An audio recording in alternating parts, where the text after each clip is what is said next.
भोपाल के प्रशासन अकादमी में सीएम डॉक्टर मोहन यादव और राज्यपाल मंगूभाई पटेल प्रदेश के 54 लाख स्टूडेंट्स की यूनिफॉर्म के लिए 324 करोड़ रुपए ट्रांसफर किए। राज्यपाल और मुख्यमंत्री ने 14 शिक्षकों को राज्य स्तरीय शिक्षक सम्मान भी प्रदान किए।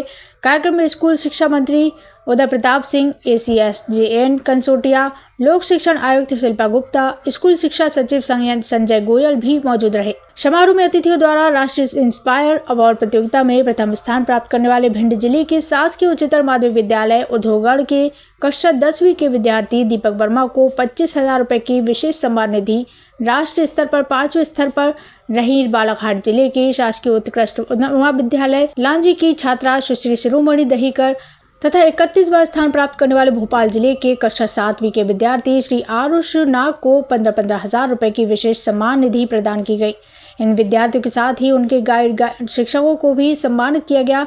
अंतर्राष्ट्रीय संस्था T4 एजुकेशन के द्वारा नवाचार श्रेणी में विश्व में प्रथम स्थान प्राप्त विद्यालय CM राइज विनोबा रतलाम के शिक्षकों का सम्मान किया गया। राज्य स्तर की शैक्षिक संगोष्ठी से चयनित प्रथम प्रतिभागी को 11,000 रुपए, द्वितीय प्रतिभागी को 7,000 एवं तृतीय को 5,000 रुपए राशि के साथ शौर्य श्रीफल प्रशस्ति पत्र प्रदान कर सम्मानित किया। शिक्षक सम्मान समारोह में पिछले वर्ष के राष्ट्रीय शिक्षक पुरस्कार 2023 से सम्मानित प्रदेश के चयनित शिक्षकों का भी सम्मान किया। संपूर्ण कर्तव्य निष्ठा और ईमानदारी से शिक्षा रूपी अपने पावन कार्यों को पूर्ण मनोयोग के संकल्प करें।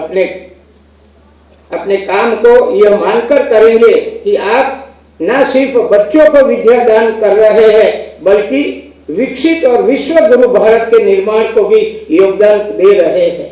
आशा है कि आप गुरु की महानता और महत्व का आदर्श प्रस्तुत करते हुए अपने आचार विचार ज्ञान की भावना के प्रति हमेशा समर्पित और तत्पर रहेंगे।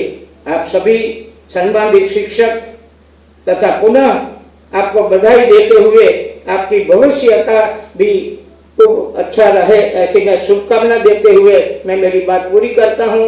आभार। भारत माता की जय।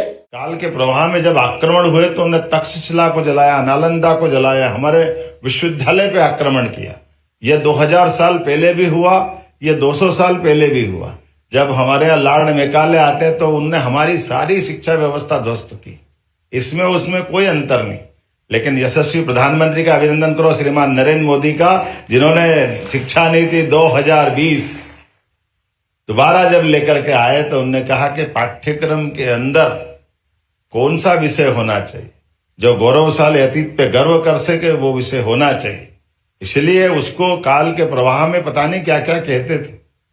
भगवान राम और भगवान कृष्ण के जीवन के उत्कृष्ट प्रसंगों को लेकर के केवल उनको कर्मकांड की माइथोलॉजी में डाल देना, ये दुर्भाग्य की बात है।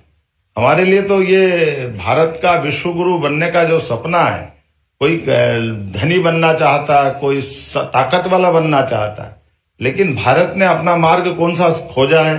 भारत ने मार्ग खोजा है गुरु। गुरु अर्थात अंधेरे से प्रकाश की ओर ले जाने वाली भावना, जिसको वेद वाक्यों में कहा गया सर्वे भवन्तु सुखिनः सर्वे सन्तु निरामया। ये जो उदात्त भाव है, उस उदात्त भाव के आधार पर दुनिया के अंदर हम अज्ञानता को मिटाना चाहते हैं, दुनिया के अंदर अच्छाई को स्थापित करना चाहते हैं, दुनिया के अंदर मानवता को स्थापित करना चाहते हैं। और ये आती कहाँ से? ये आती शिक्षा से, ये गुरु परंपरा से, गुरु शिष्य परंपरा को पुनर्स्थापित करती है।